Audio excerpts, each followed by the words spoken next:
One key issue for Washburn students is tuition. It's something that we all have to pay, and we all have to feel the burden when it goes up. Now, sometimes what happens is once we hit finals week in May and it's all over, we take off for the summer, enjoy the warm weather, and don't really worry about what's going on at Washburn.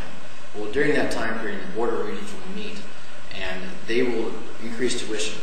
So when we come back in the fall, we have a higher tuition we have to pay. For some students, this tends to be too much, and it requires them to drop a class, maybe drop 2 classes, or maybe completely under-enroll in Washburn. We don't want to see that happen. A plan that we have would have the Washburn administration propose tuition over 4 years, so that they would project it 4 years. So when you come in, it'll say, tuition is going to be this much this year. It'll be this following year to be this much. The third year to be this much, and the fourth year to be this much.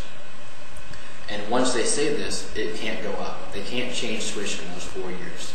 And this is important because, one, it allows your students to know what the tuition rate is going to be for 4 years. So you can plan on when it's going to go up, you can save your money, you can find additional resources that allows you to stay in school and pay for tuition and graduate on time.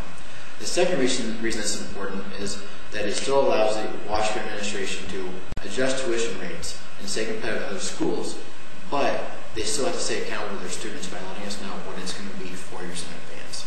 The third reason this is important is because it definitely allows for high school students to know what it's going to be, and then they can prepare for it. And if no other schools in Kansas other than KU are doing this, we have a competitive advantage over those schools. It will allow us to attract a higher number of students to Washburn University. So if you feel like that you and your fellow students deserve dependable education rates that you can afford and depend on, then you need to vote for this.